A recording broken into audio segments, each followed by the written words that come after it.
Hello good evening friends. यहाँ पे मौसम अब अच्छा हो चुका है।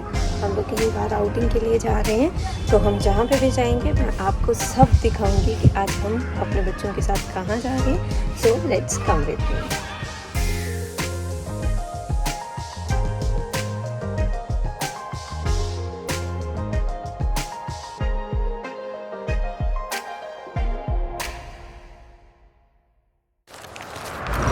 हेलो हाय फ्रेंड्स, हम आउटिंग करते करते पहुंच गए हैं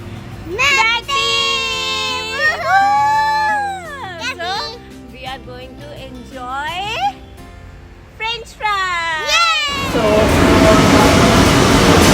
So friends, हम मैकडी में ऑलरेडी हैं। ये मेरी छोटू बेबी है, क्राउड इतना नहीं है।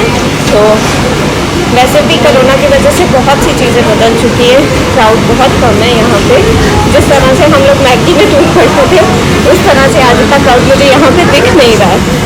So it's good, it's safe, but ये बंद होने वाला है। सो हम अपना जल्दी से फूड पैक कर देंगे, ऑर्डर दे चुके हैं।